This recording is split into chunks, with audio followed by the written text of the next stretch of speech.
तो welcome guys, फिर से आपका स्वागत है हमारे चैनल पे। और हम आज स्टार्ट करने वाले हैं क्या, आज एक बायो का नया चैप्टर स्टार्ट करने वाले हैं। तो बिल्कुल हमारे साथ बने रहिए। चलिए आपको चैप्टर के दर्शन करवा देते हैं। तो रिकॉर्डिंग हमारी चालू हो चुकी है। वीडियो रिकॉर्ड होने के 2 घंटे बाद अपलोड हो जाएगी। और तब तक हम चलते हैं अपने चैप्टर पर।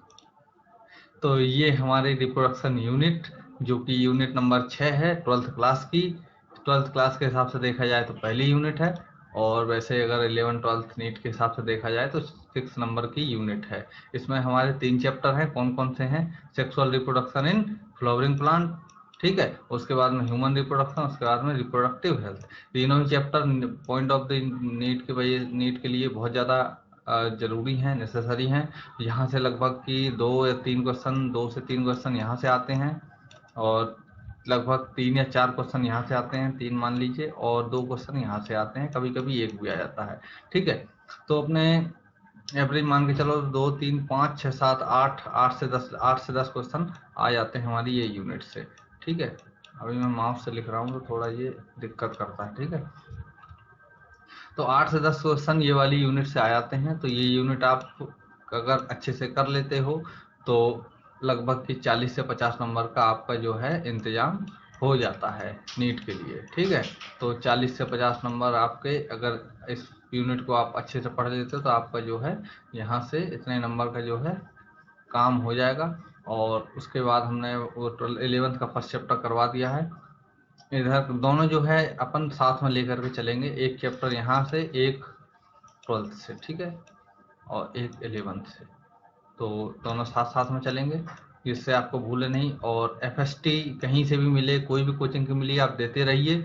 जिससे क्या होगा कि आपको जहाँ से आपने ख़त्म किया था, ये मत सोचिए कि हम अब हो गया पेपर, अब हम एकदम शुरू से पढ़ाई करेंगे, फिर से जाएंगे एबीसीडी पढ़ेंगे, फिर लास्ट में जाके इंतजार करते रहेंगे और फिर सोचेंगे नहीं अब हम फुल सिलेबस टेस्ट देंगे। आदमी सिर्फ यही सोचते सोचते पूरा साल बिता देता है कि आज मेरा सिलेबस कंप्लीट हो जाएगा, जब मैं सिलेबस कंप्लीट कर लूंगा उसके बाद मैं एफएसटी दूंगा। ऐसा मत सोचिए, जितना आता है उतने के साथ जाइए। जितना आप उसमें आपको ये समझ में आएगा कि आपसे कितना बन रहा है, कौन कौन से टॉपिक कमजोर हैं। अब तक आप टेस्ट नहीं देंगे, आपको ये समझ में नहीं आएगा आपके कौन से टॉपिक कमजोर हैं, ठीक है।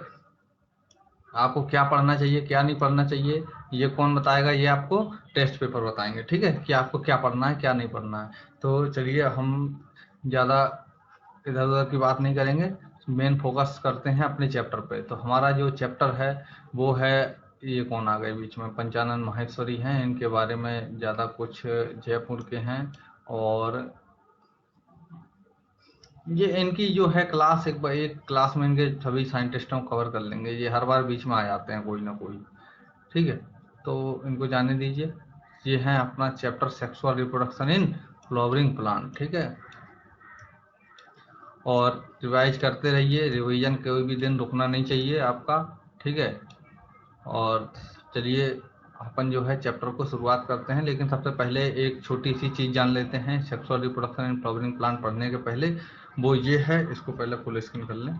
चलिए अब थोड़ा आपको सही दिखाई दे रहा होगा।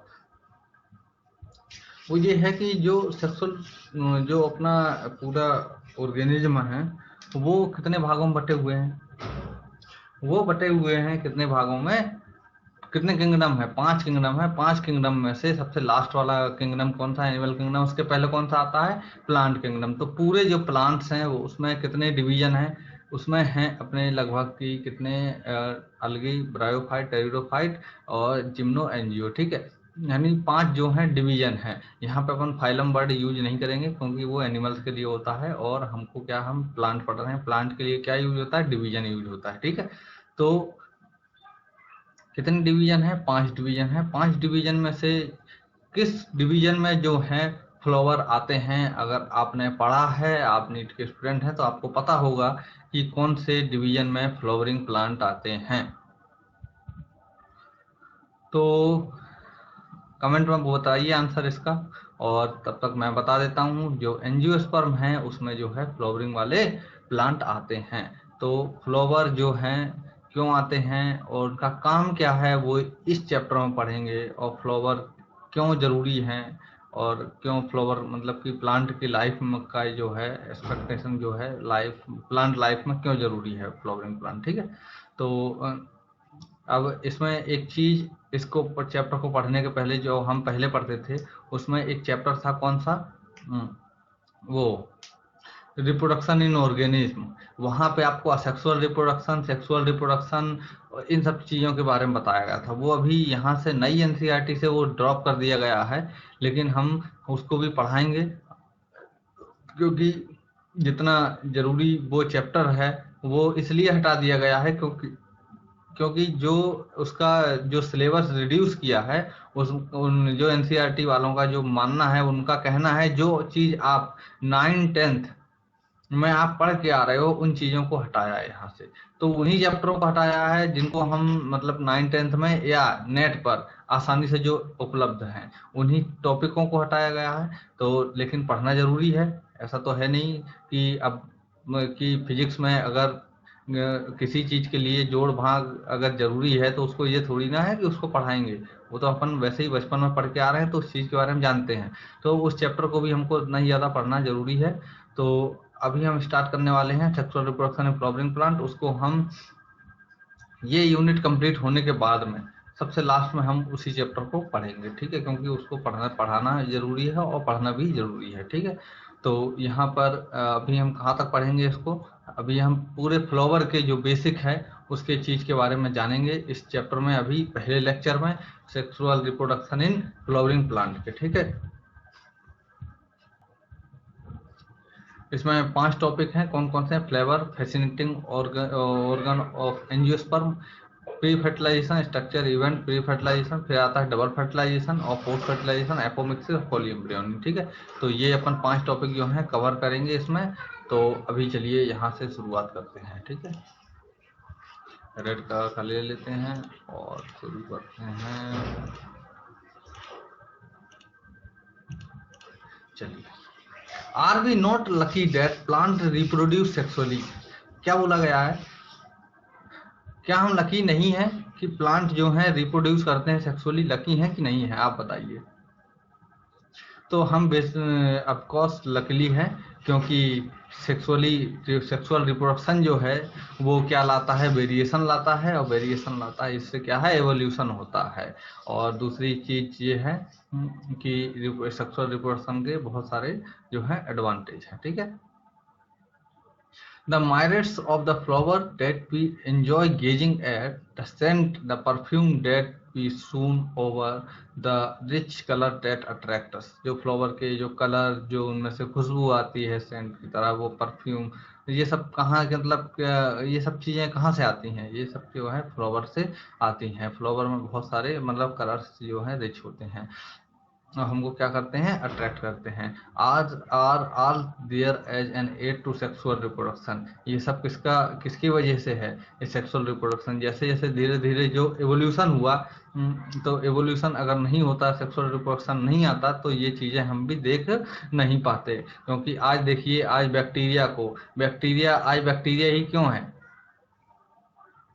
म्यूटेशन तो होता है वहाँ पे, लेकिन मतलब कहने का सेंस सेक्सुअल रिप्रोडक्शन होता है ना, तो मिक्सिंग नहीं होती है जीन की, तो मतलब कि एवोल्यूशन टाइप से नहीं है उधर कुछ। तो सेक्सुअल रिप्रोडक्शन में क्या होता है, सबसे मेन चीज़ जो है एवोल्यूशन होता है। यानी कि जिस चीज़ की जैसे नीड बढ़ती जाती है उस हिसाब से जीन जो है अपनी बॉडी जीन जो है चेंज करता रहता है, ठीक है। A look at the diversity of नहीं, all flowering plant show sexual reproduction. सभी जो हैं प्लांट जो हैं सेक्सुअल रिप्रोडक्शन जो है शो करते हैं, सभी फ्लावरिंग प्लांट। सेक्सुअल रिप्रोडक्शन का सेंस क्या है,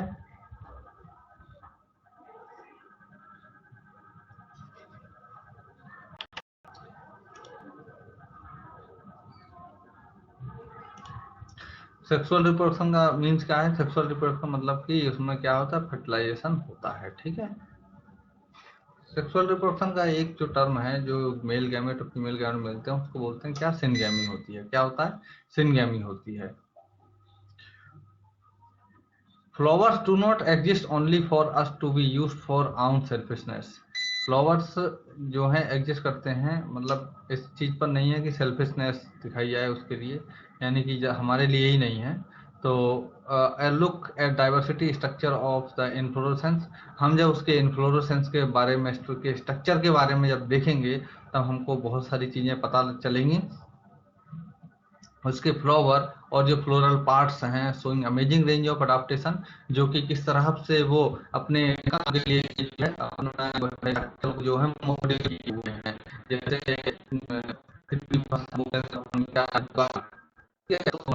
प्लांट है जो क्या करता है, जिससे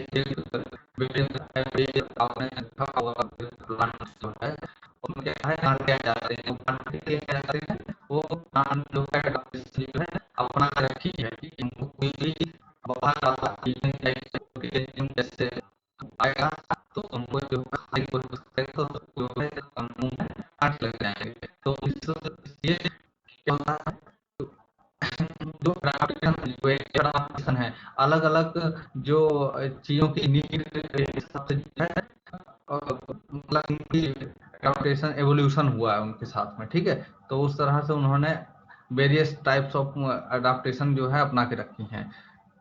let us understand morphology, structure and process of reproduction in flowering plant. जो हम उनके को देखेंगे, उसको समझेंगे, उसके स्ट्रक्चर को समझेंगे, टेक्सुअल प्रोडक्शन फ्लावरिंग प्लांट है, मतलब जो टेक्सुअल प्रोडक्शन मेनली हमारा इस चीज को अच्छे से समझेंगे आगे चलना। तो जो खाली ये क्या हुआ हम ये ठीक।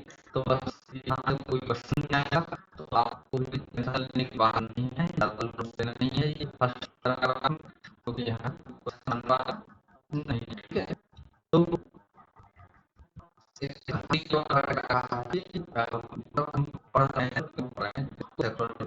फ्लावरिंग प्लांट को यानी फ्लावर्स के बारे में हम क्यों जानना चाह रहे हैं, तो बस इस चीज को समझा गया। अब यहाँ से देखते हैं flower, a fascinating organ of the angiosperm. Fascinating का मतलब क्या होता है, कोई बताएगा क्या? कोई है बहादुर लड़का जो कमेंट में आके बताए फैसिनेटिंग का मतलब क्या होता है? फ्लावर ऑफ फैसिनेटिंग ऑर्गन, यहाँ पे फैसिनेटिंग जो लिखा है इसका मतलब क्या होता है? कोई बहादुर लड़का है जो हमें, जिसने एनसीईआरटी अच्छे से पढ़ी है वो हमें बताएगा, ठीक है। तो हम जो है अब यहाँ आपको बताने वाले हैं। ऑर्गन का मतलब सभी जानते हैं, एंजियोस्पर्म का मतलब सभी जानते हैं, और फ्लावर यानी फूल होता ही है। तो यहाँ पे फैसिनेटिंग यानी इसका मतलब होता है आकर्षित। क्या होता है? आकर्षित। हम यहाँ पे हिंदी में तो नहीं, इंग्लिश में जरूर लिख सकते हैं आकर्षित, ठीक है। अट्रैक्टिव, ठीक है, अट्रैक्टिव लिख देते हैं,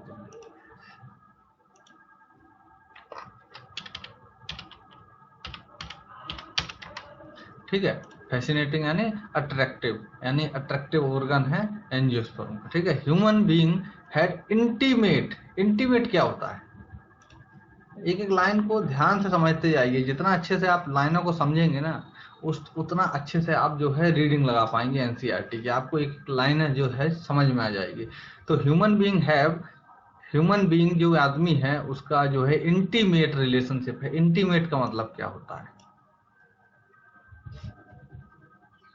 इंटीमेट का मतलब जो होता है वो होता है घनिष्ठ। घनिष्ठ यानी कि बहुत ज्यादा, जिसको जैसे पुरानी कहानियां जब आप पढ़ते होंगे तो वहां पे एक लाइन आती है, श्याम और कमल दो घनिष्ठ मित्र थे। घनिष्ठ यानी कि जिनमें बहुत ज्यादा लगाव होता है आपस में, ठीक है। वहां पे जो है वर्ड जो है घनिष्ठ आता है। तो यहीं पे जो रिलेशनशिप को दिखाया गया है फ्लावर की और ह्यूमन बीइंग की, वो क्या है? बहुत ज्यादा इंटीमेट है, यानी कि बहुत ज्यादा घनिष्ठ है। अब घनिष्ठ कैसे है, घनिष्ठ अच्छी कैसे है जो बॉन्डिंग है, वो आगे अपन देखते हैं आगे क्या लिखा है लाइन में। सिंस टाइम इमेमोरियल यानी कि कब से है। जैसे आपने कभी कभी दुकानों में लिखा हुआ देखा होगा, कभी जाते होगे, बहुत पुरानी दुकान होगी, सिंस 1985, सिंस 1905। तो ये क्या है? सिंस यानी तब से, अभी तक, यानी कि अब यहाँ पे क्या लिखा है? Since time immemorial. इमेमोरियल यानी कि, मेमोरियल यानी याद रहना, इमेमोरियल यानी हमको याद भी नहीं है कि कब से हमारी और फ्लावर की जो है रिलेशनशिप कितनी पुरानी है। और जो है कब से चली आ रही है, कितनी अच्छी बॉन्डिंग है जो फ्लावर और हमारे साथ में बनी हुई है। तो फ्लावर्स, अब आगे बढ़ते हैं। देखिए यहाँ से कोई क्वेश्चन आना जाना नहीं है, लेकिन ये आपको जानना जरूरी है, आपके माइंड में होना जरूरी है कि ये पैराग्राफ आपके लिए कितना इंपॉर्टेंट है। ठीक है, तो flowers are object of aesthetic. अब ये एस्थेटिक का मतलब क्या है? फ्लावर्स क्या है? एस्थेटिक मतलब ऑब्जेक्ट ऑफ, मतलब किस लिए यूज होते हैं? तो फ्लावर्स एस्थेटिक, एस्थेटिक का मतलब क्या होता है? एस्थेटिक का मतलब होता है आस्था। क्या होता है? एस्थेटिक का मतलब होता है आस्था। ठीक है, अब जिनको एनसीईआरटी लेकर के बैठे हैं तो यहाँ पे जो है इस तरह से अंडरलाइन करके वो लिखते जाएं, एस्थेटिक का मतलब क्या होता है? आस्था। अब यहाँ पे क्या है, मुझे माउस से लिखना पड़ता है तो उसमें लिख नहीं पाता हूँ अच्छे से, क्या है, राइटिंग बिगड़ जाती है, क्योंकि राइटिंग पैड अभी नहीं है। तो आप पेन से लिख लीजिए। तो एस्थेटिक का मतलब होता है आस्था। ऑर्नामेंटल, ऑर्नामेंटल का मतलब क्या होता है? ऑर्नामेंटल का मतलब होता है सजावट। क्या होता है? सजावट होता है। ठीक है, इसमें भी एक बार लिख ही देता हूं मैं, आस्था। ठीक है, ऐसे ही छोटा छोटा लिख देता हूँ। ऑर्नामेंटल का मतलब होता है क्या? सजावट। ठीक है, और अब आता है नया वर्ड, कौन सा? नया वर्ड आता है सोशल। सोशल तो सभी जानते होंगे। सोशल क्या है? सामाजिक। उसके बाद में क्या है, कौन सा वर्ड है? रिलीजियस। रिलीजियस का मतलब क्या होता है? कोई बताएगा? धार्मिक। क्या होता है? रिलीजियस यानी धार्मिक। उसके बाद में आता है कल्चरल। कल्चरल यानी कि जैसे आपने कभी कभी सुना होगा कल्चरल डांस, कल्चरल सेरेमनी, यानी कि सांस्कृतिक, है ना? कल्चरल वैल्यू कैसी? सांस्कृतिक value. They have always been used symbol for conveying important human feeling. यानी कि हम फ्लावर को एक सिंबल की तरह यूज करते हैं, जिसमें हम कन्वे, कन्वे यानी कि देना एक दूसरे को, यानी कि अपनी जो बात है जो सामने वाले तक पहुंचाना, यानी कि इसको क्या बोलते हैं? कन्वे बोलते हैं। ठीक है, human important feeling. Important feeling यानी जो जरूरी फीलिंग्स हैं, आदमी जो बातों में बयां नहीं कर सकता उसको किससे शो करता है? एज अ सिंबल ऑफ, मतलब कि कौन सा सिंबल लेकर के? यानी फ्लावर को लेकर के आप सामने वाले को दे दीजिए, उससे क्या है, आपको जो है उस सामने वाला आपकी फीलिंग को जो है समझ जाएगा, क्योंकि फ्लावर क्या है? एज अ सिंबल वहां पे काम कर रहा है। ठीक है, तो कौन कौन सी ऐसी फीलिंग है जिसको कन्वे कर सकते हैं? जैसे लव। ठीक है, कभी कभी दो बच्चों के बीच में प्यार हो जाता है तो फूल लेके पहुंच जाते हैं। ठीक है, तो आपको ऐसा नहीं करना है। उसके बाद में आता है अफेक्शन। अफेक्शन क्या है? ठीक है, अफेक्शन मतलब क्या होता है? अफेक्शन की मीनिंग क्या होती है? कोई बताएगा बच्चों? अफेक्शन मतलब होता है शुरुआती लगाव। मतलब कि जो शुरुआत में जो लगाव होता है एक दूसरे को, उस चीज को यहाँ पे किस चीज से बोला गया है? अफेक्शन बोला गया है। उसके बाद में आता है हैप्पीनेस। हैप्पीनेस क्या है? हैप्पीनेस है खुश होना। ठीक है, हैप्पीनेस क्या है? खुश होना। जब कोई खुश होता है, जैसे कभी आप बहुत खुशी का माहौल है, आप जाइए फिर माला लेके पहुंच जाते हैं दो चार लोग स्वागत के लिए, तो यही क्या है? ये खुशी का माहौल है। जैसे आप जब आप नीट निकाल करके आओगे, एकदम तैयारी जीत की करोगे और फिर नीट निकाल के आओगे, तो घर वाले क्या है? खुश हो जाएंगे और आपको जो है माला लेकर के आपके जो है स्वागत के लिए आ जाएंगे। तो ये क्या है? हैप्पीनेस है। ठीक है, तो अभी से इतना ज्यादा खुश मत होइए, क्योंकि अभी नहीं आने वाले माला लेके, अभी आप अच्छे से पढ़ाई करिए। ठीक है, उसके बाद में दूसरा वर्ड है, चलिए क्या है? ग्रीफ। ग्रीफ यानी क्या होता है? ग्रीफ, माउर्निंग। ठीक है, आप दोनों वर्ड को ध्यान से देखिए, दोनों के मतलब अलग हैं। ग्रीफ, माउर्निंग। ग्रीफ यानी होता है शौक नहीं, दुख होता है। ग्रीफ यानी क्या होता है? दुख होता है। और जो यहाँ पे, एक मिनट में दोनों के नीचे लिख देता हूँ, इससे लिख देता हूँ, दुख। ठीक है, ग्रीफ यानी दुख, मॉर्निंग यानी कभी कोई आपने देखा होगा, कभी कोई परलोक सिधार जाता है तो जो है शौक का माहौल होता है, तो वही शौक जो है वो किससे रिप्रेजेंट किया है, मतलब इसकी मीनिंग क्या है, मॉर्निंग। ठीक है, तो ये चीज़ें आपको जो यहाँ पे जो मीनिंग लिखी है इनका जो है मतलब जो है आपको अच्छे से आना चाहिए, तब तो आपको जो है एनसीईआरटी पढ़ने का कुछ लाभ मिलेगा, नहीं तो आपको क्या लाभ मिलेगा आप बताइए। जब आप खाली इंग्लिश पढ़ाने कोई लाभ है क्या?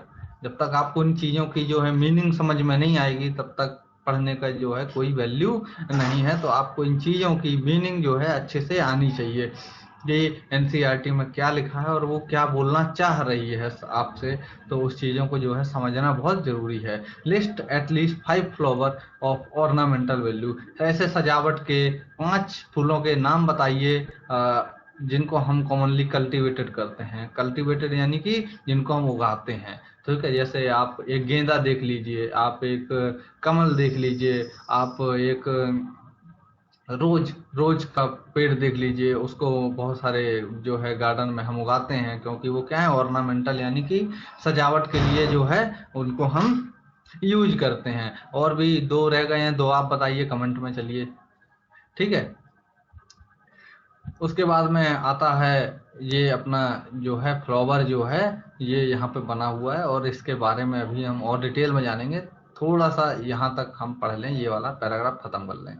होम्स एंड इन गार्डन, यानी कि होम्स और गार्डन में हम जो है कल्टीवेट करते हैं ऑर्नामेंटल वैल्यू वाले प्लांट्स को, यानी कि जिनमें फ्लावर आते हैं उनकी ऑर्नामेंटल वैल्यू है। अभी आप देख लीजिए, एक पार्थेनियम का प्लांट क्यों उगाते नहीं है हम? उसमें भी तो फ्लावर आते होंगे भाई साहब, क्यों उसको अलग क्यों किया है समाज से? उसको समाज से इसलिए अलग किया है क्योंकि उसमें जो फ्लावर है वो हमारे काम का नहीं है, यानी उसका कोई ऑर्नामेंटल वैल्यू नहीं है। Find out some names of the 5 more that are used in social and cultural celebration in your family, यानी कि और 5 फ्लावर के नाम बताइए जिनका हम यूज करते हैं सोशल और कल्चरल सेलिब्रेशन में।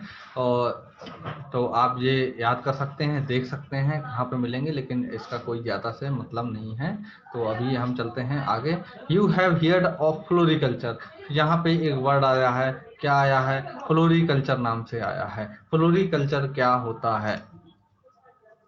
कोई बताएगा बहादुर लड़का, फ्लोरिकल्चर क्या होता है? Floriculture is nothing but that is only the cultivation of ornamental value वाले जो फ्लावर होते हैं उनको जो कल्टीवेट करते हैं, उनको हम उगाते हैं, तो उस चीज को टर्म क्या बोला जाता है? फ्लोरिकल्चर। एक और टर्म आता है, कौन सा टर्म आता है? हॉर्टिकल्चर। तो वो आप कहाँ बताएंगे हमको? कमेंट सेक्शन में बताएंगे कि उसका मतलब क्या होता है, नहीं तो अगले वीडियो में मैं आपको बताऊंगा उसका मतलब क्या होता है। ठीक है, to a biologist flower are morphological embryological marvels and site of sexual reproduction. Biologist के हिसाब से फ्लावर्स क्या हैं? मोर्फोलॉजिकल, मोर्फोलॉजी यानी ऊपर से देखने में जो बहुत अच्छे दिखते हैं, एंड एम्ब्रियोलॉजिकल, एम्ब्रियोलॉजी मार्वलस यानी जादुई, है ना? ऐसे जादुई चीजें हैं जो फ्लावर जो है, फ्लावर को क्या बोला गया है? मार्वलस बोला गया है, मार्वल्स बोला गया है, क्योंकि क्या है, ऐसा मॉर्फोलॉजिकली एम्ब्रियोलॉजिकली जो है मार्वलस चीज है, यानी जादुई चीज है सेक्सुअल रिप्रोडक्शन के लिए। In earlier classes you have read various parts of the flower, हमने पिछली क्लासों में रीड किया है various parts of the flower. यहाँ पे ये देखिए बात आई गई, ठीक है, लेकिन अभी हमने आपने वो चैप्टर ही हटा दिया, तो कहाँ से रीड करेंगे भाई साहब? 9th-10th का हमें याद नहीं है। तो इस चीज को जो है अभी करने के लिए हम वो वाला चैप्टर पढ़ेंगे, तो फ्लावर के बारे में भी हम यहाँ पे आपको बता दूंगा जितना इम्पोर्टेंट है। ठीक है, आगे चलते हैं। Figure 1.1 help and recall the part of typical flower. जो फिगर 1.1 रिकॉल करके देखिए आप, इसमें जो आप जो चीजें दिख रही हैं अभी मैं आपको और अच्छे से बताता हूँ। ठीक है, Can you name the 2 parts on a flower in which 2 most important unit of sexual reproduction develop? आप 2 पार्ट के फ्लावर के नाम बता सकते हैं जिनका जो है इम्पोर्टेंट यूनिट है सेक्सुअल रिप्रोडक्शन एंड डेवलपमेंट में। तो ये चीजें हैं जो है मोस्ट इम्पोर्टेंट। कौन सी चीजें हैं? 2, एंथर और दूसरा क्या है? ओवरी। ठीक है, ये जो दो चीज़ें हैं जो मेन पार्ट हैं, स्टिग्मा बोल दीजिए या फिर आप उसको स्टाइल बोल दीजिए, ठीक है, एंथर एंड स्टाइल, ठीक है, जो जो दोनों स्टाइल नहीं, वो क्या बोलते हैं इसको, ओवरी जो है ये क्या है, ये मेल पार्ट है और एक फीमेल पार्ट है, ये क्या है, दोनों ये क्या है, जरूरी हैं किसके लिए, जो है यूनिट है। बाकी कुछ हो ना हो, अगर ये दोनों नहीं हुए तो सेक्सुअल रिप्रोडक्शन नहीं हो पाएगा। क्या नहीं हो पाएगा? सेक्सुअल रिप्रोडक्शन नहीं हो पाएगा, ठीक है। अब उसके बाद में आता है pre fertilization structure and events. Pre fertilization, pre word क्यों आया यहाँ पे? प्री, प्री का मतलब है पहले, ठीक है। हम इस चैप्टर को 3 भागों में पढ़ेंगे, एक फर्टिलाइजेशन इवेंट और एक यहाँ पे पढ़ेंगे प्री वाले, ठीक है, यहाँ पे पढ़ेंगे पोस्ट वाले।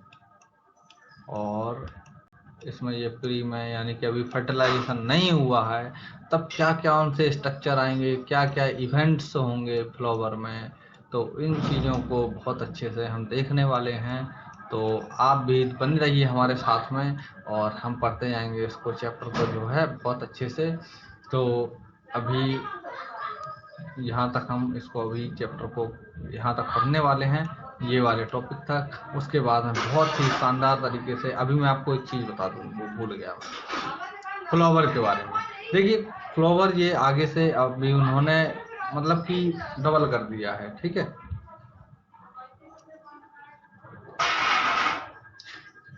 फ्लावर जब आपने देखा होगा, कभी गुड़हल का पौधा देखा हो तो आप देखिएगा उसमें, तो जो ये पत्ते दिख रहे हैं ना, ये हरे कलर के होते हैं। ये कैसे होते हैं? हरे कलर के होते हैं। और ये जो ये पेटल्स हैं, क्या हैं ये? पेटल्स हैं, जो कि फूल की जो पत्ती होती है ना, उनको क्या बोलते हैं? पेटल्स बोलते हैं। और इसको टेक्नोलॉजिकल टर्म में क्या बोलते हैं? इनको जो है, इनको बोलते हैं कोरोला बोलते हैं। क्या बोलते हैं? कोरोला, ठीक है। क्या बोलते हैं? कोरोला बोलते हैं। उसके बाद में जो सेपल्स हैं, इनको क्या बोलते हैं? इनको बोलते हैं कैलिक्स। अब आपसे एक सवाल पूछने जा रहा हूँ, बहुत अच्छे से जवाब दीजिएगा सोच समझ कर। जो सेपल्स होते हैं यानी कि कैलिक्स होते हैं, इनका क्या काम होता है? कोई भाई साहब बताना चाहेंगे हमें तो बता सकते हैं, आप अपनी राय रख सकते हैं, कमेंट सेक्शन पूरा खाली पड़ा हुआ है। तो यहाँ पे जो कैलिक्स है उसका जो काम होता है वो ये होता है बेटा, कि जो पहले तो जब फ्लावर आया नहीं होगा तब वो इस तरह से बंद होगा। जो बंद होगा, आपने कभी पेड़ देखा है किसका?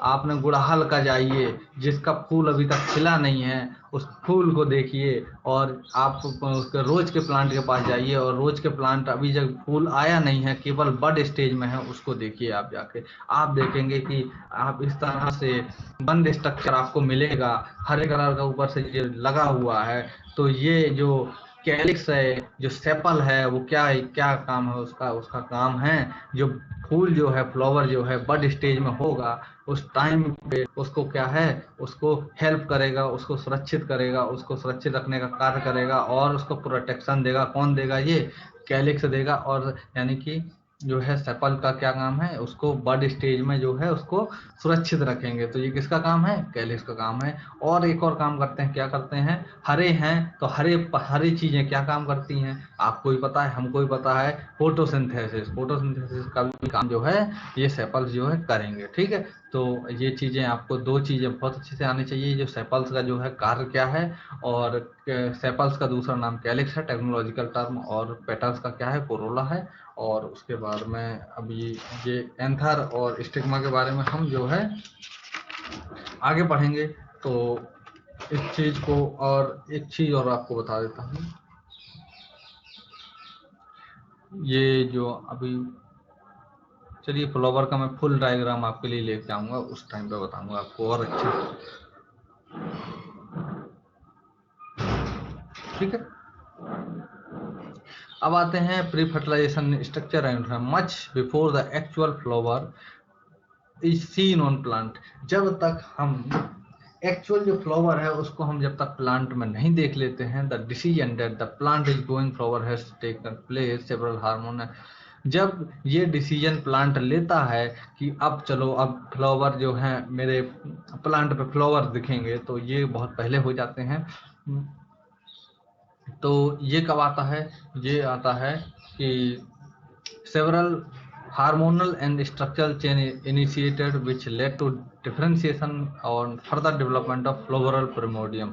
जो फ्लोरल प्रिमोर्डियम है उसका जो है कब वो होता है, सेवरल हार्मोन जो है हार्मोनल और स्ट्रक्चरल चेंजेस होंगे, वो कब होंगे कि जब शुरुआती दौर में जब प्लांट जो है छोटा होगा उस टाइम पे उसके अंदर कौन से चेंजेस आएंगे, हार्मोनल और स्ट्रक्चरल चेंजेस आएंगे, दोनों चेंजेस होते हैं, इनिशिएट होते हैं। वो उसके बाद में क्या होता है, डिफरेंशिएशन होता है और फर्दर डेवलपमेंट होता है किसका, फ्लोरल प्रिमोर्डियम। फ्लोरल प्रिमोर्डियम यानी कि उस चीज को बोला गया है जहां से फ्लावर बनेगा आगे चल के, उसको क्या बोला गया है, floral primordium. Inflorescence formed which bear the floral bird.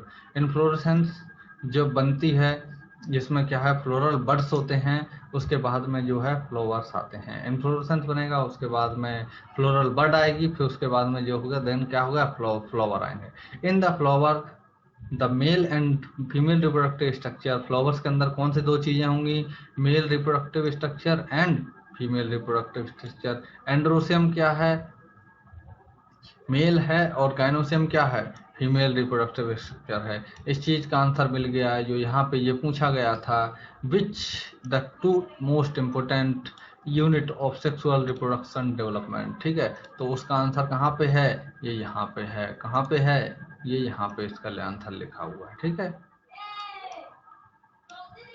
the androsium and gynosium differentiate and develop. You would recollect the androsium consists of whole of stamen represent the male reproductive organ and gynosium represent the female reproductive organ। ये आपको मैंने पहले ही बता दिया था।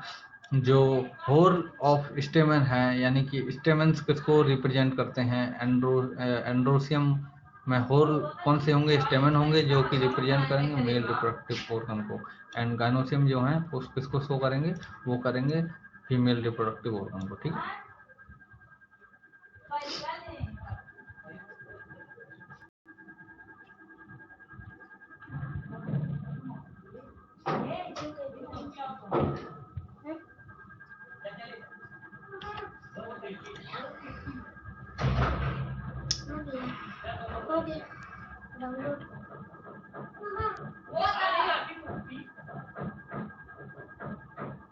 तो चलिए अभी तक जो है अपना ये वाला चैप्टर का जो है 2 पेज कंटिन्यू हो चुके हैं। उसके बाद में हम जो है आगे पढ़ेंगे। आगे कहाँ से पढ़ेंगे, ये उम्मीद करता हूँ आपको बहुत अच्छे से जो है जो फ्लावरिंग जो प्लांट्स है सेक्सुअल रिप्रोडक्शन वो बहुत अच्छे से समझ में आया होगा। और हम जो है आगे जो पढ़ेंगे वो पढ़ेंगे इसका स्ट्रक्चर स्टेमन माइक्रोस्पोरेंजियम का। उसके बाद में जो है इसके बारे में और डिटेल में पढ़ेंगे। उसके बाद में हम इसके पोलन ग्रेन के बारे में जानेंगे, पोलन ग्रेन ये बने हुए हैं। उसके बाद में हम धीरे धीरे कम से कम नहीं तो देखिए 1-1 डेढ़ घंटे के लेक्चर लेने से कोई मतलब नहीं है। जितने ज़्यादा छोटे हो सकते हैं मैं उतने अच्छे और अच्छा जो है मटेरियल जो है कन्वे करना चाहता हूँ आप लोगों के लिए। तो मैं चाहता हूँ कि आप लोग हमारा भी सपोर्ट करें। मैं कोशिश करता रहता हूँ कि हर टाइम पर अच्छे से अच्छे जो गैजेट जो है लेकर के आऊँ जिससे मैं अच्छा मटेरियल आपको पास कन्वे कर सकूँ। तो अभी जितने मेरे पास है उतना मैं कोशिश कर रहा हूँ और आप लोगों से भी उम्मीद करता हूँ आप लोग हमारी सहायता करेंगे। बेटर हेल्प हमारा चैनल जो है सब्सक्राइब कर लीजिए और हमारे जो है घंटी भी दबा दीजिए। और वीडियो कोई अगर आपका दोस्त वगैरह है आप पढ़ते हैं अगर वो भी पढ़ना चाहता है तो आप उसको दिखा सकते हैं, बता सकते हैं, उसको अच्छा लगेगा तो वो हमें ज्वाइन कर लेगा। ठीक है, तो धन्यवाद यहाँ तक के लिए। चलिए फिर मिलते हैं हम अगली वीडियो में आपसे। और पढ़ते रहिए और क्वेश्चन करते रहिए, क्वेश्चन जरूरी है। कहीं से आपको मिले जो मैंने बताया था शुरू में आपको कि जो FST अगर कहीं मिलती है आपको तो उसको जरूर करिए आप। ठीक है, छोड़िए नहीं कुछ भी।